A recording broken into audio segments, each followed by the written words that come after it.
So, well, good morning and good to see all of you. Appreciate you getting out and joining us this morning. There are two themes we're going to talk about today. One, how to read the gospel, which is where we kind of ended last week's class. And then we're going to start in the fun world of poetry. We didn't actually get to the video last week, and I didn't ask you guys to bring your gospel packets. I hope that you have them at home, and I hope you take a few minutes to kind of read through them and go over them. But just a reminder of some of the stuff we talked about at the end of class last week. First one is gospel narratives have two main goals, and you can add to this, but this is the Bible Project's educated opinion about what's the two main goals about the Gospels. The first one is to faithfully represent the story of Jesus, which is a really good main goal, if you will, about what the purpose of the Gospels are, to faithfully represent the story of Jesus. And the second one is to persuade the reader to acknowledge Jesus as Lord and become his disciple. And I would add, to remain his disciple. We don't have the gospel stories just to accomplish one goal, to become a follower of Jesus, and then we're done with the gospels. And all we do then is pay attention to Paul and his letters, which has been an emphasis throughout church history, where the gospels took a back seat and all that mattered was Paul and his letters and James and Peter, and that was it. Nothing else mattered. The gospels got you to Jesus, but then to kind of cross the finish line, Paul, Peter, James, Hebrews, etc., the rest of the New Testament. And that just doesn't make sense. That just didn't really make a whole lot of sense. So faithfully represent the story of Jesus and to persuade the reader to become a disciple and remain a disciple. I'm not going to go through the entire packet over and over again, but please. All right, so no teacher. We have some middle schoolers joining us today, everybody. So let's focus on them, make them feel the weight because they are middle schoolers and they love attention. They love attention. Love attention. So they're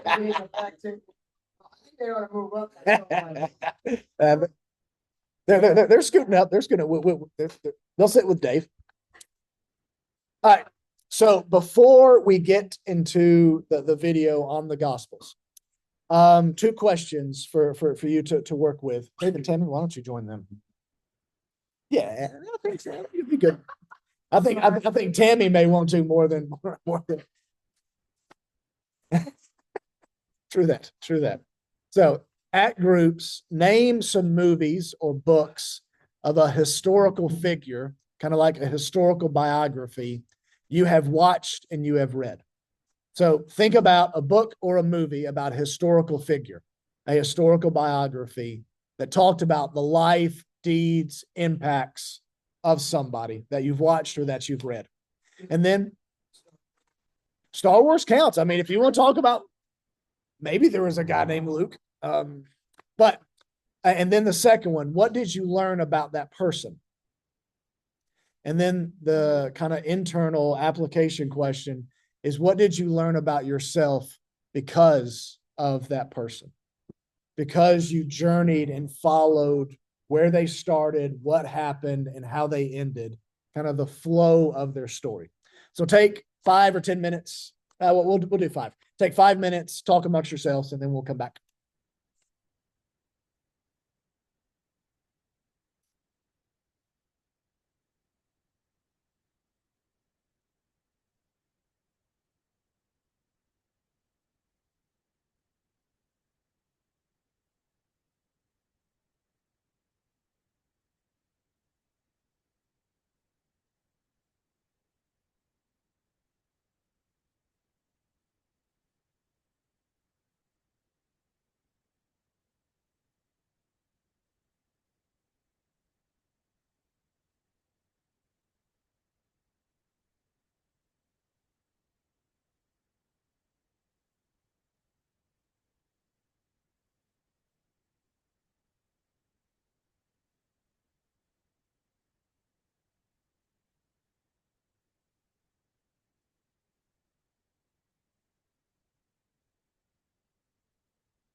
Everybody, give you just a few more minutes.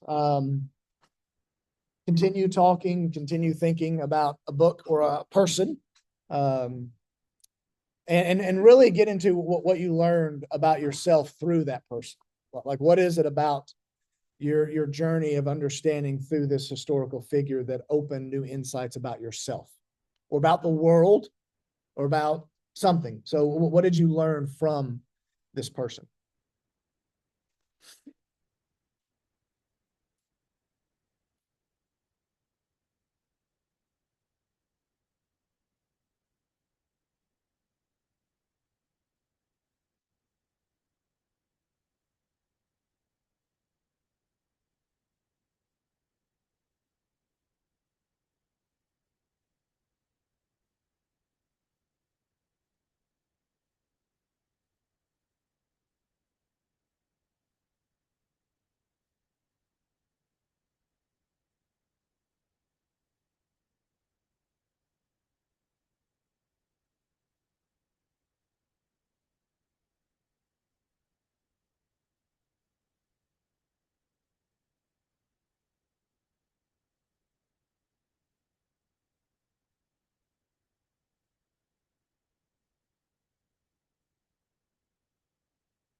Guys, one more minute, one more minute.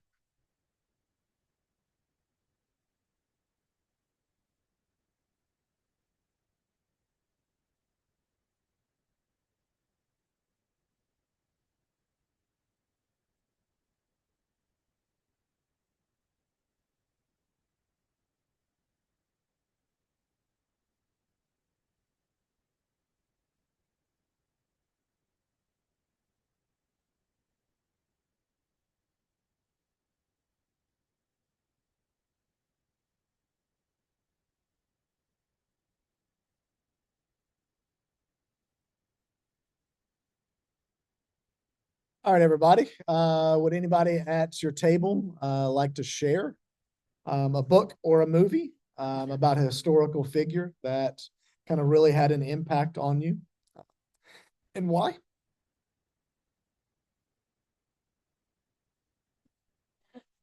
Yeah, Dave.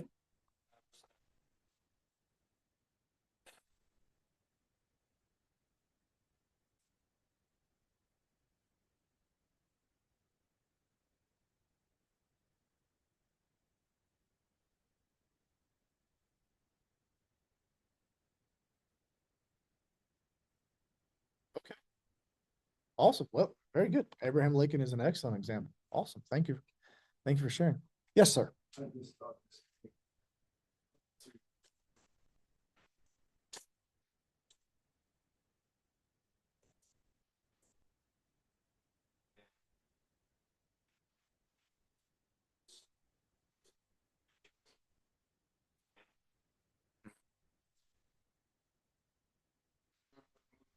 Story about Troy and about Achilles, Okay. who also was worried about his name and his last. Yeah. I guess the thing about myself is like when I'm thinking about decisions, what's driving my big decisions in life? Okay. Where is the source of decision making? Yeah. Is it about me, or is it about somewhere? Good stuff. My God.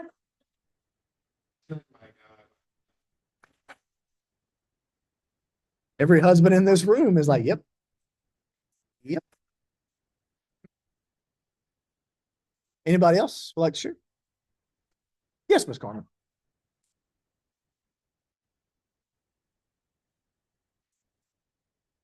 When I was slavery and all that, and I hope that I would stand up for something that I thought it was going wrong.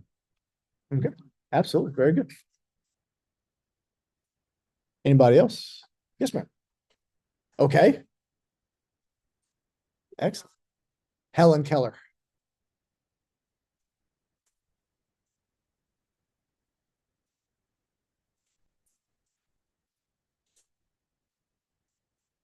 Yeah.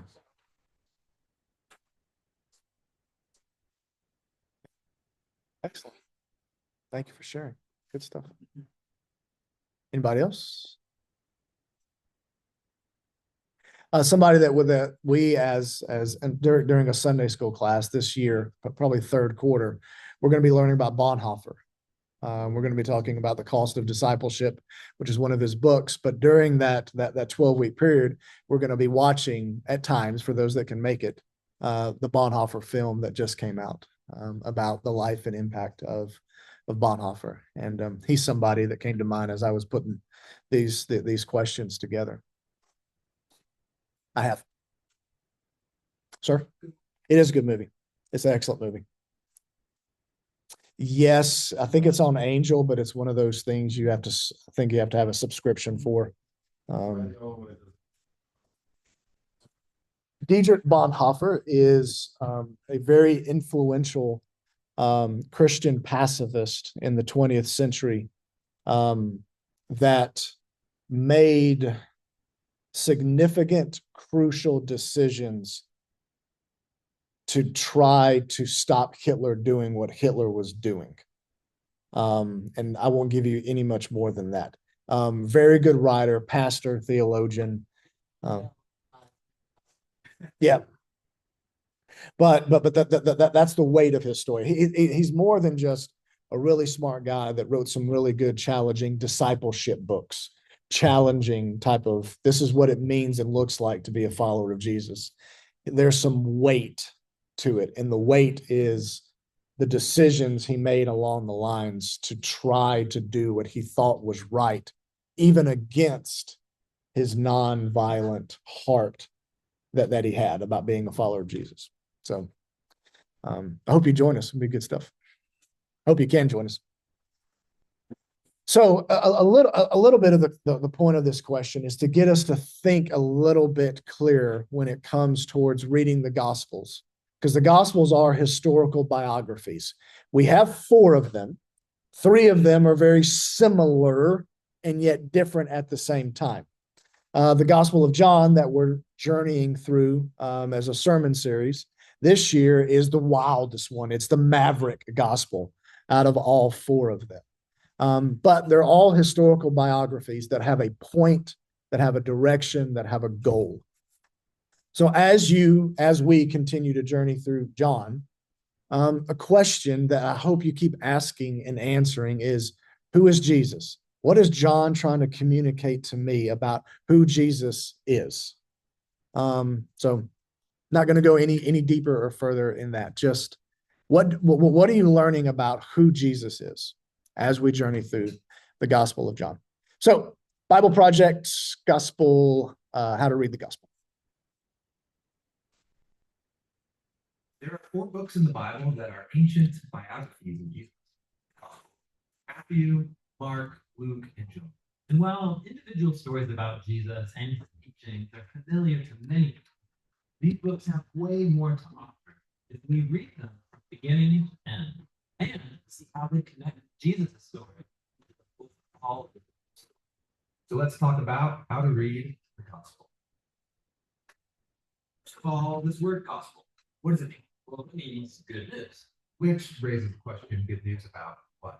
Well, in Mark's Gospel, Jesus enters the story announcing that the time is fulfilled. God's kingdom has come near, so turn around and trust this good news. So the good news is about God's kingdom arriving.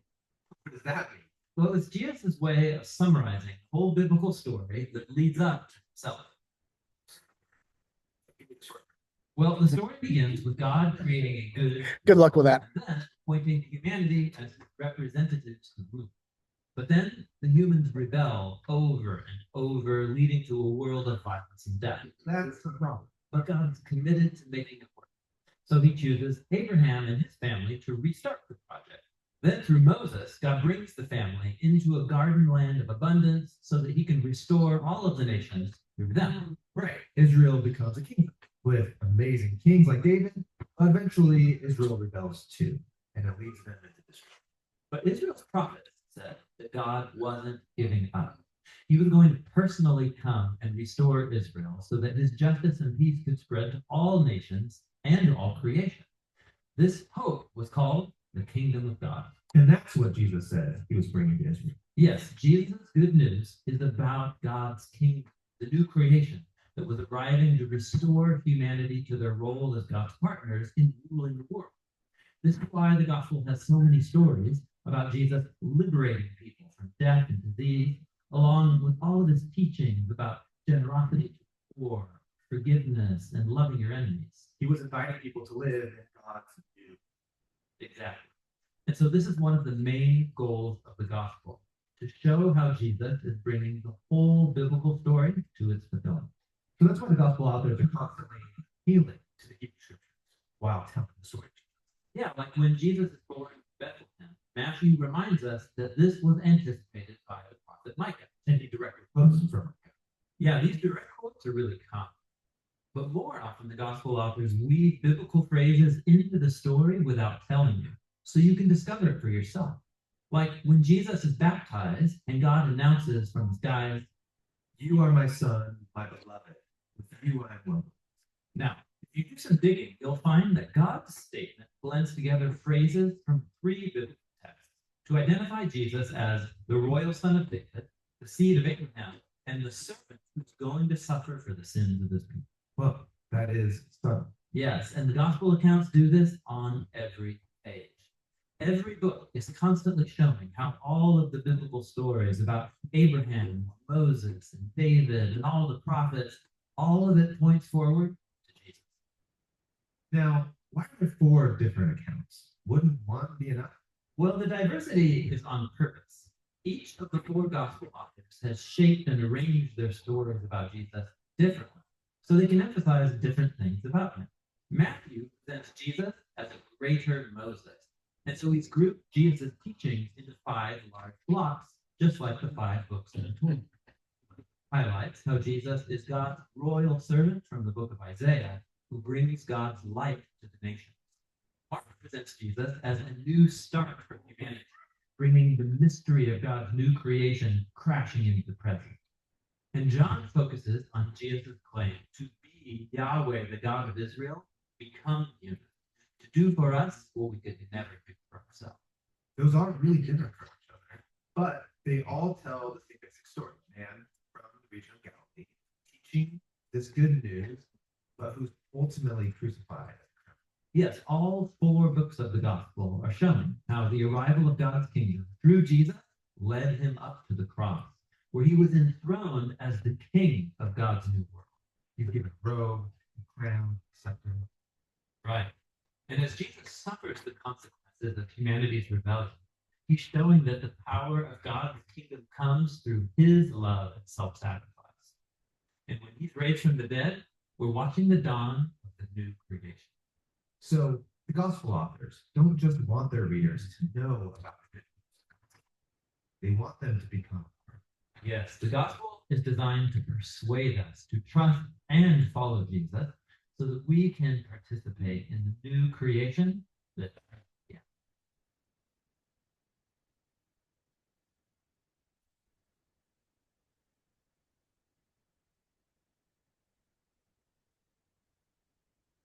All right, any thoughts, any follow-up from that video?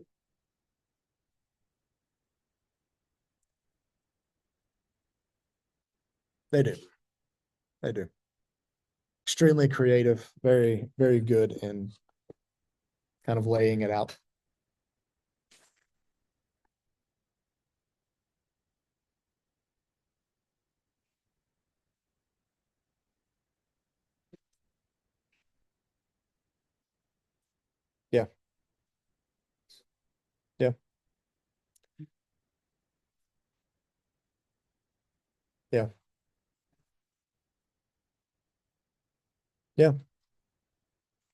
You can read things in context a whole lot better, a whole lot clearer. It helps you see the story as well as it's flowing. What else?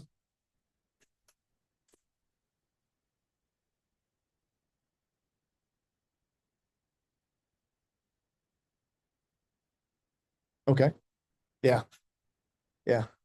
Within the packet, that they put together, there are, no, you guys don't have the packet, and that's okay. But if you turn to page, let's see here.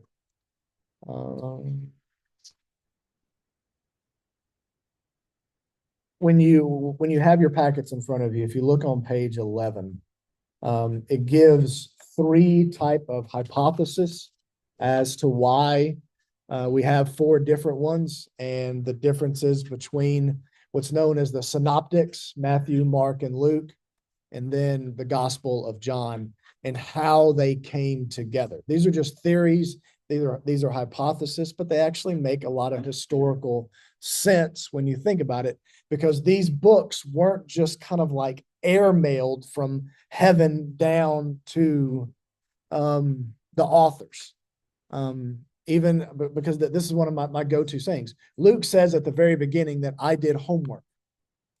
I did research. And how he went about that research is really important because it gives us confidence that what we have is legit. It's true. It's not made up. It's not wishy-washy. It's not like all the other Greek myths or Greek fables that were around during that time. That this stuff is actually true. So interesting stuff to think about and begin to work through. Anything else about how to read the Gospels?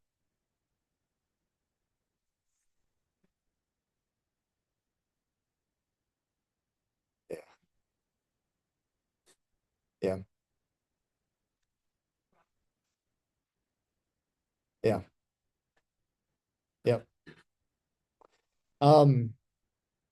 What for those of you that know the Gospels well, and you're pretty confident in your knowledge of the Gospels, what did John just said about they're not chronologically in order? What has John's Gospel, what we've already talked about on Sunday morning, proven that fact? What story has already happened that we're like, wait a second, I thought this happened later? Yeah. Yeah, the temple cleansing. In Matthew, Mark, and Luke, that story takes place later on in the Gospels, like Passion Week. John strategically places it at the beginning of the Gospel, alongside the story of water being turned into wine. You got this dualistic type of thing going on. Backwoods people of Cana get it. Jerusalem, supposed to be the place where people get it, don't. And they are far, far from getting it. So that's a reason why John strategically, theologically placed the story at the beginning, while Matthew, Mark, and Luke have it at the end. But there are a lot of people, and some of this is apologetics. And we need a little bit more apologetics in our day and age. Because there's a lot of information out there. There's a lot of push out there that can throw you off, especially your confidence in the authenticity of the stories. If you don't know some of this stuff, it can derail you.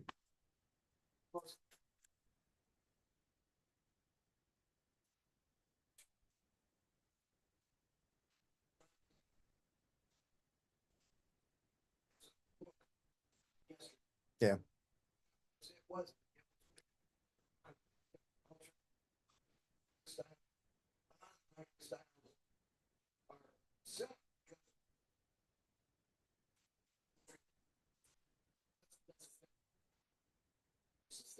Yep. Yep. That's one of the frustrations.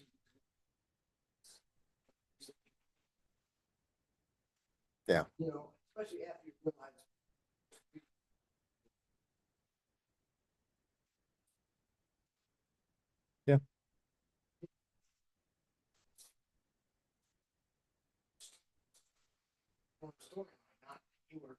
doing 10:30 AM Monday and then 12:30 AM Tuesday. And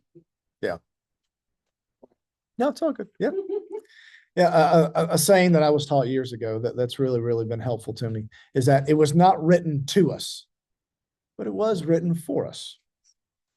And they weren't composed to us, but they were composed and put together for us. That just a little bit of hint just kind of helps.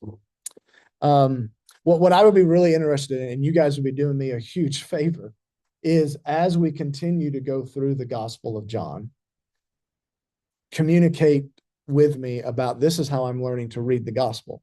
As we're journeying, as we're going through, you know what? I am noticing these dualistic themes that John has. I am noticing light and darkness, backwood towns versus major capital cities.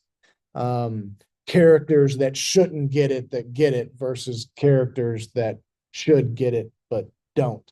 I am noticing these things as we go through together as a church. That would mean a whole lot to me and you as well in your own growth and maturity. Again, not just in your head, but in your heart as well. Anything else about the Gospels? All right. The art of biblical poetry. Let's go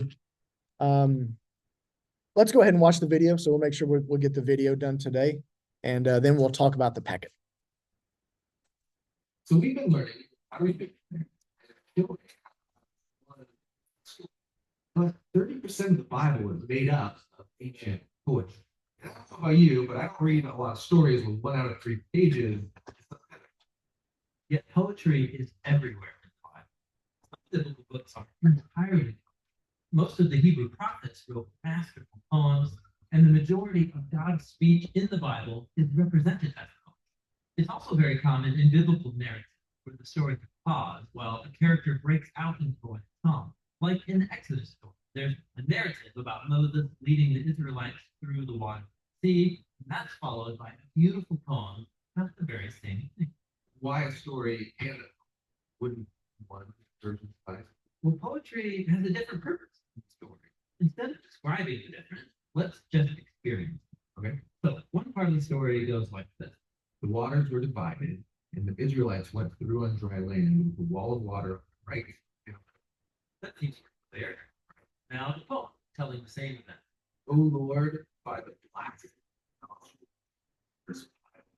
surging waters stood like a wall, deep waters revealed. Wall of surging water, like jello, defining nostrils. This is intense. Yeah, the poem ignites your imagination through the experience of verbal art. And biblical poets did this with a specific set of tools. And that's what we're going to look at, the art of biblical poetry. The unit of any poem is the line. And then many lines are designed together. Okay, I'm used to this kind of poem. There's a meter, cadence, and there's rhyme. But most of the Bible don't work like this. Yeah, biblical poems are what you could call free verse. They don't use meter like some traditions of poetry do. And they don't use rhyme the same way either. So biblical poems have no order to them. No, they just have a different kind of. Biblical poems are most basically structured by couplet. 2 short lines that are carefully worded and placed beside each other. The first line makes the basic statement, and then the second line develops it in some way. You can do this by completing the thought, or deepening it with different words or images, or by contrasting it. So check out the opening of Psalm 51. You can see it. In the first couplet, the poet asks God to show grace and love, but how exactly? In the second line, he requests forgiveness for his failures. Okay, so this couplet is finishing one complete thought. Right. And then the next couplet opens with washing as a metaphor. And then the second line offers a more vivid image, that of a priest in the temple, purifying things so they can be in God's presence. Okay, so taking an image and deepening. Right. And then this third couplet opens with the poet's awareness of his sin deep inside. And that's followed by a description of the sin being outside. It's like it's in public, visible to themselves and other people. So this couplet takes an idea and contrasts it.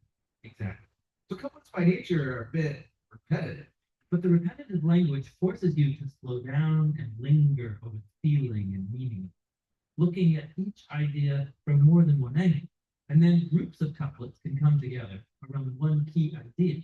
It's like a diamond with many facets, each line offering a different glimpse into the same core reality. So this poem is exploring what it's like to be forgiven, offered a second chance. And that's the kind of experience that can change a person. It's worth savoring on. Now, biblical poets also use repetition on a larger scale. In many poems, you'll find a key line that's repeated multiple times. That's called the refrain. Or they'll open and close the poem with a similar couplet. That's called an interlude. Now, the biblical poets love design. Oh yeah, these are works of verbal artistry.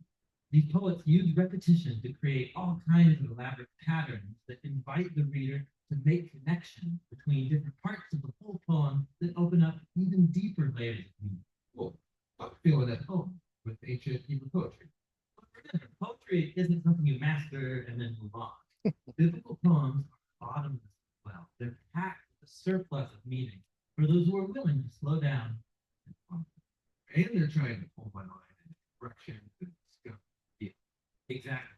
And there's even one more tool that biblical poets have to do that very thing. And that's what we'll look at in the next video.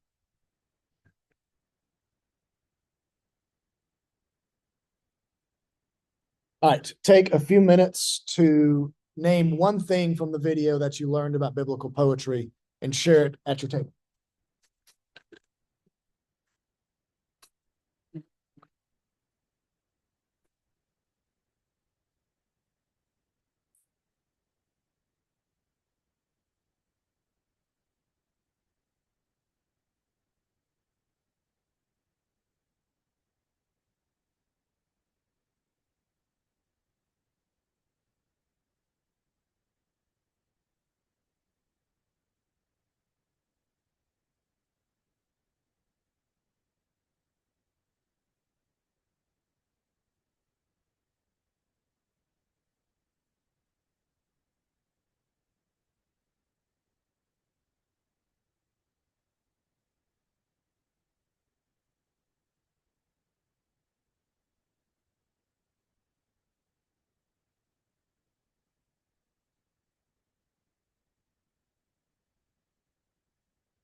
The answer to that is no. The answer to that is no.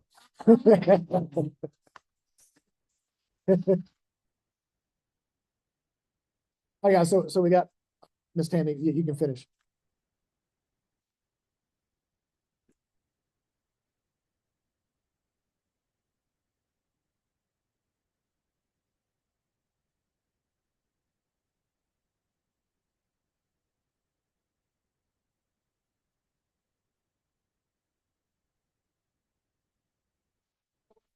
What thoughts from your favorites? Ali, you understand?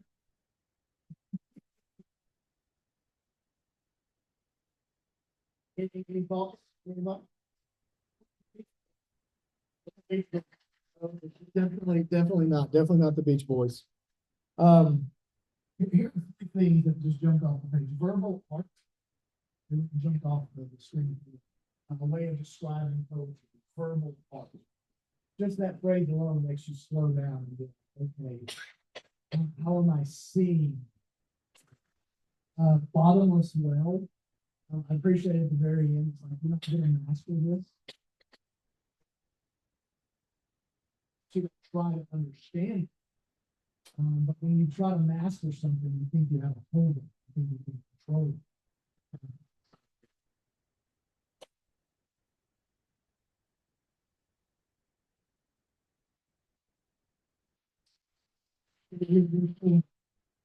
Which thing goes back to training.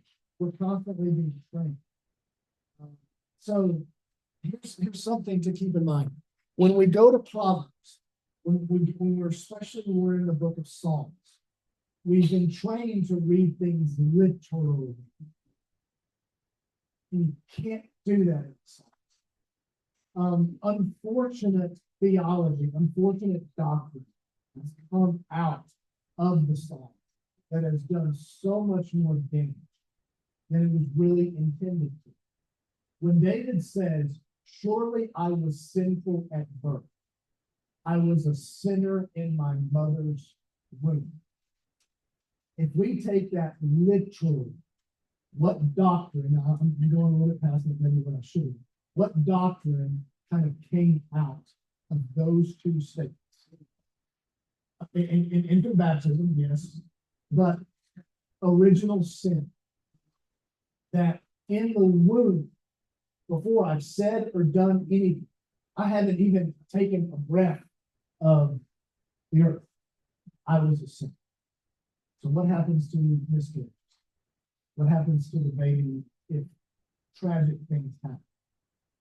All sorts of bad theology and bad doctrine has come about because people didn't understand that was that Psalm 130, Psalm 51 was poetry.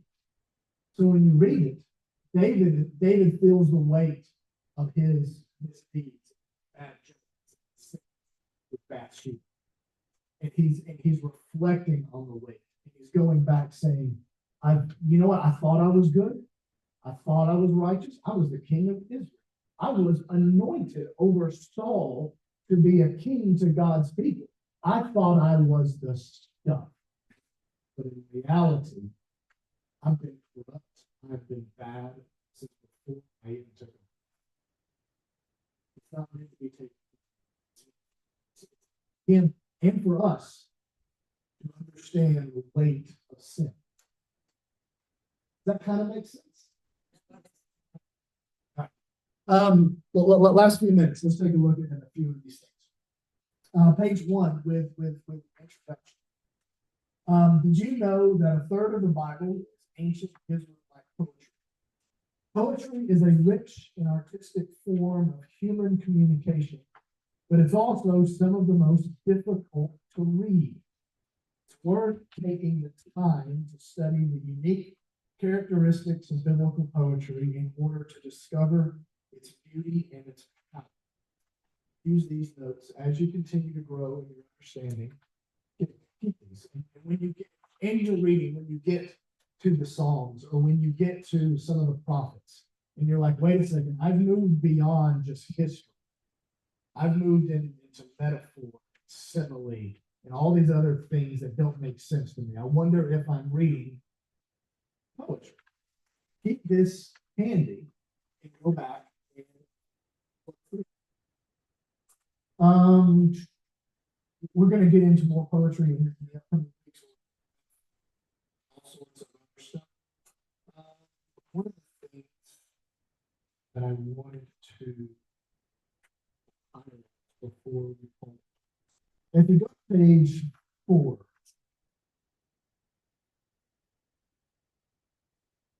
We've got some specific elements of Hebrew poetry. Rhythm, terseness, which again is something I never understood or knew before. Parallelism. Parallelism is hard for me to see. It's really, it is hard. Some people, they got more of an act for seeing it and can really like point it out very quickly. Parallelism is hard for me. I can pick up on rhythm. Crazy, even though I don't have it. I can still pick up on it. Terseness is interesting. To be terse or concise means to use as few words as possible to communicate as much as possible. Then he says, Adele Berman, terseness of biblical poetry gives the impression that each word or phrase is more loaded with meaning, since fewer words must bear the burden of the message, which forces us to slow down.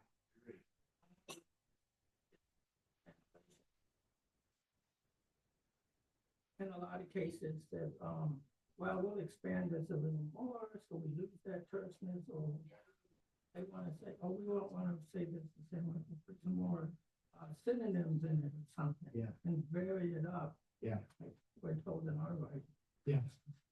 In an effort to make it more readable and more understandable, we add words that the original didn't add. Expected the reader or the audience to try to get it. But one example, and this is a massive word within the book of Ecclesiastes. Our English translations have the word meaningless, which the meaningless, everything, which leads one to think about, well, what's an understanding of meanings? It's meaningless. It's right. What does it matter?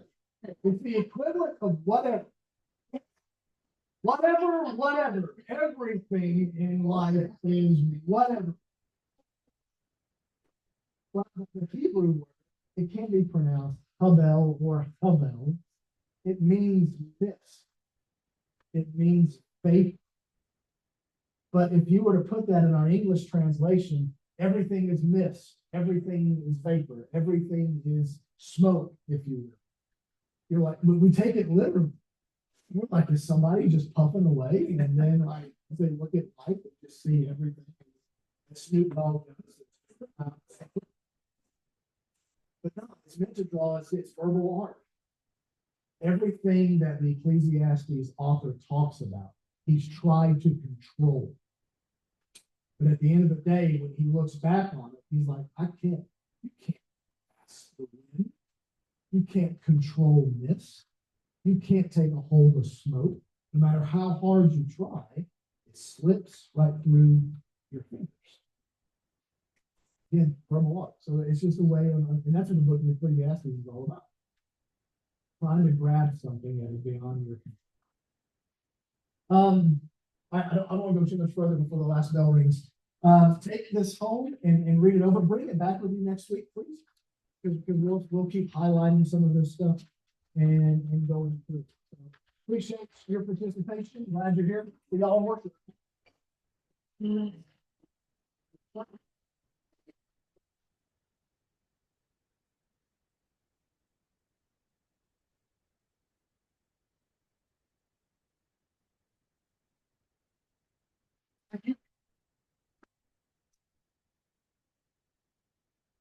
I've noticed the structure more. Cool. Yeah, because, you know, like the kayaks, you know, that would, you know, come up. I think it's almost all